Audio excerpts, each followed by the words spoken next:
ভোলানাথের সর্দারি লিখেছেন সুকুমার রায়। সকল বিষয়েই সর্দারি করতে যাওয়া ভোলানাথের ভারী একটা বদ অভ্যাস। যেখানে তার কিছু বলবার দরকার নেই সেখানে সে বিজ্ঞের মতো উপদেশ দিতে যায়। যে কাজের সে কিছুমাত্র বোঝে না সে কাজেও সে চটপট হাত লাগাতে ছাড়ে না। এই জন্যে গুরুজনেরা তাকে বলেন জ্যাঠা আর সমবয়সীরা বলে ফরফরি রাম। কিন্তু তাতে তার কোনো দুঃখ নেই, বিশেষ লজ্জাও নেই। সেদিন তার 3 ক্লাস উপরের বড় বড় ছেলেরা যখন নিজেদের পড়াশোনা নিয়ে আলোচনা করছিল তখন ভোলানাথ মুরব্বির মতো গম্ভীর হয়ে বলল, ওয়েবস্টারের ডিকশনারি সবচাইতে ভালো। আমার বড়দা যে 2 ভলিউম ওয়েবস্টারের ডিকশনারি কিনেছেন তার একখানা বই এতখানি বড় আর এমনি মোটা আর লাল চামড়া দিয়ে বাঁধানো। উঁচু ক্লাসের একজন ছাত্র আচ্ছা করে তার কান মলে দিয়ে বলল, কি রকম লাল হে, তোমার এই কানের মতো? তবু ভোলানাথ এমন বেহায়া, সে তার পরদিনই সেই তাদের কাছে ফুটবল সম্বন্ধে কি যেন মতামত দিতে গিয়ে এক চড় খেয়ে আসলো। বিশুদের একটা ইঁদুর ধরার কল ছিল। ভোলানাথ হঠাৎ একদিন, এটা কিসের কল ভাই বলে সেটাকে নেড়ে চেড়ে কলকবজা এমন বিগড়ে দিল যে কলটা একেবারে নষ্টই হয়ে গেল। বিশু বলল, না জেনে শুনে কেন টানাটানি করতে গেলি? ভোলানাথ কিছুমাত্র অপ্রস্তুত না হয়ে বলল, আমার দোষ হলো বুঝি, দেখ তো হাতলটা কি রকম বিচ্ছিরি বানিয়েছে, ওটা আরো অনেক মজবুত করা উচিত ছিল। কলওয়ালা ভয়ানক ঠকিয়েছে। ভোলানাথ পড়াশোনায় যে খুব ভালো ছিল তা নয়, কিন্তু মাস্টার মশাই যখন কঠিন কঠিন প্রশ্ন জিজ্ঞেস করতেন তখন সে জানুক আর না জানুক সাত তাড়াতাড়ি সকলের আগে জবাব দিবার জন্য ব্যস্ত হয়ে উঠত। জবাবটা অনেক সময়েই বোকার মতো হতো। শুনে মাস্টার মশাই ঠাট্টা করতেন, ছেলেরা হাসত, কিন্তু ভোলানাথের উৎসাহ তাতে কমত না। সেই যেবার স্কুলে বই চুরির হাঙ্গামা হয় সেবারও সে এই রকম সর্দারি করতে গিয়ে খুব জব্দ হয়েছিল। হেডমাস্টার মশাই ক্রমাগত বই চুরির নালিশে বিরক্ত হয়ে একদিন প্রত্যেক ক্লাসে গিয়ে জিজ্ঞেস করলেন, কে চুরি করছে তোমরা কেউ কিছু জানো? ভোলানাথের ক্লাসে এই প্রশ্ন করা মাত্র ভোলানাথ তড়াক করে লাফিয়ে উঠে বলল, আজ্ঞে আমার বোধ হয় হরিদাস চুরি করে। জবাব শুনে আমরা সবাই অবাক হয়ে গেলাম। হেডমাস্টার মহাশয় বললেন, কি করে জানলে যে হরিদাস চুরি করে? ভোলানাথ অম্লান বদনে বলল, তা জানি নে, কিন্তু আমার মনে হয়। মাস্টার মশাই ধমক দিয়ে বললেন, জানো না তবে অমন কথা বললে কেন? ওরকম মনে করবার তোমার কি কারণ আছে? ভোলানাথ আবার বলল, আমার মনে হচ্ছিল বোধহয় ও নেয়, তাই তো বললাম, আর তো কিছু আমি বলিনি। মাস্টার মশাই গম্ভীর হয়ে বললেন, যাও হরিদাসের কাছে ক্ষমা চাও। তখনই তার কান ধরে হরিদাসের কাছে ক্ষমা চাওয়ানো হলো। কিন্তু তবু কি তার চেতনা হয়? ভোলানাথ সাঁতার জানে না, কিন্তু তবু সে বাহাদুরি করে হরিশের ভাইকে সাঁতার শিখাতে গেল। রামবাবু হঠাৎ ঘাটে এসে পড়েন, তাই রক্ষা। তা না হলে দুজনকেই সেদিন ঘোষপুকুরে ডুবে মরতে হতো। কলকাতায় মামার নিষেধ না শুনে চলতি ট্রাম থেকে নামতে গিয়ে ভোলানাথ কাদার উপর যে আছাড় খেয়েছিল 3 মাস পর্যন্ত তার আঁচড়ের দাগ তার নাকের উপর ছিল। আর বেদেরা শেয়াল ধরার জন্য যেবার ফাঁদ পেতে রাখে সেবার সেই ফাঁদ ঘাটতে গিয়ে ভোলানাথ কি রকম আটকা পড়েছিল সে কথা ভাবলে আজও আমাদের হাসি পায়। কিন্তু সবচাইতে যেবার সে জব্দ হয়েছিল সেবারের কথা বলি শোনো। আমাদের স্কুলে আসতে হলে কলেজ বাড়ির পাশ দিয়ে আসতে হয়। সেখানে একটা ঘর আছে, তাকে বলে ল্যাবরেটরি। সেই ঘরে নানা রকম অদ্ভুত কলকারখানা থাকতো। ভোলানাথের সবটাতেই বাড়াবাড়ি।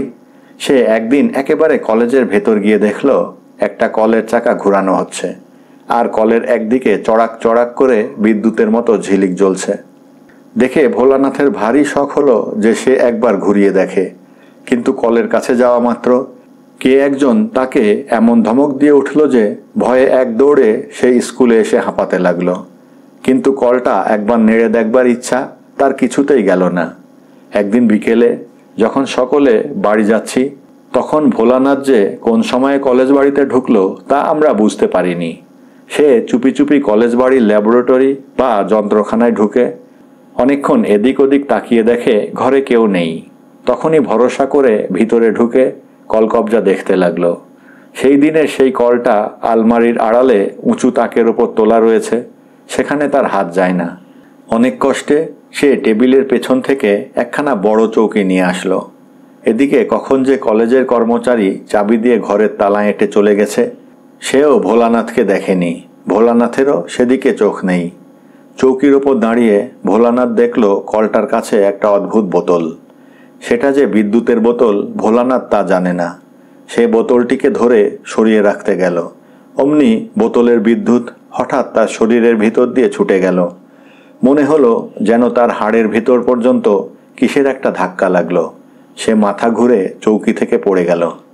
বিদ্যুতের ধাক্কা খেয়ে ভোলানাথ খানিকক্ষণ হতভম্ব হয়ে রইল। তারপর ব্যস্ত হয়ে পালাতে গিয়ে দেখে দরজা বন্ধ। অনেকক্ষণ দরজায় ধাক্কা দিয়ে কিলঘুষি লাথি মেরেও দরজা খুলল না। জানালাগুলি অনেক উঁচুতে আর বাইরে থেকে বন্ধ করা। চৌকিতে উঠেও নাগাল পাওয়া গেল না। তার কপালে দরদর করে ঘাম ঝরতে লাগলো। সে ভাবল প্রাণপণে চিৎকার করা যাক, যদি কেউ শুনতে পায়।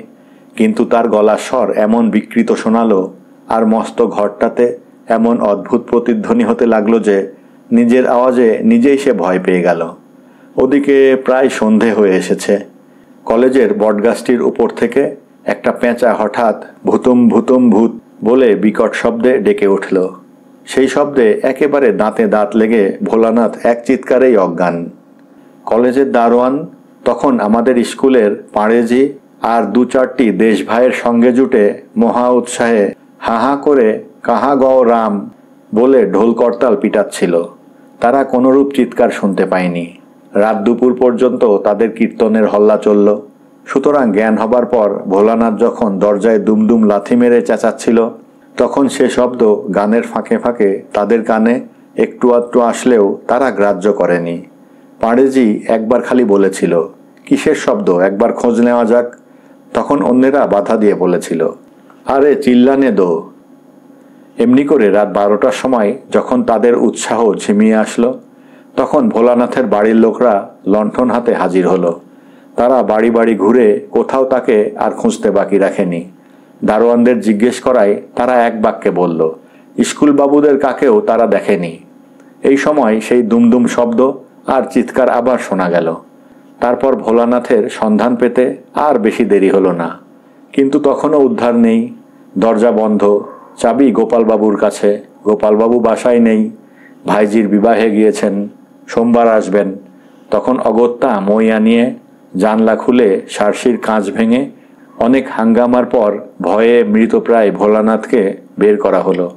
সে ওখানে কি করছিল, কেন এসেছিল, কেমন করে আটকা পড়ল ইত্যাদি জিজ্ঞেস করবার জন্য তার বাবা প্রকাণ্ড এক চড় তুলেছিলেন। কিন্তু ভোলানাথের ফ্যাকাশে মুখখানা দেখবার পর সে চড় আর তার গালে নামেনি। নানাজনে জেরা করে তার কাছে যে সমস্ত কথা আদায় করেছেন তা শুনেই আমরা তার আটকা পড়বার বর্ণনাটা দিলাম। কিন্তু আমাদের কাছে এত কথা কবুল করেনি। আমাদের সে আরও উল্টা বুঝাচ্ছিল যে সে ইচ্ছা করেই বাহাদুরির জন্যে কলেজ বাড়িতে রাত কাটাবার চেষ্টায় ছিল। যখন সে দেখল যে তার সে কথা কেউ বিশ্বাস করে না, বরং আসল কথাটা ক্রমেই ফাঁস হয়ে পড়ছে, তখন সে এমন মুষড়ে গেল যে অন্তত মাস তিনেকের জন্যে তার সর্দারির অভ্যেসটা বেশ একটু দমে পড়েছিল। ধন্যবাদ।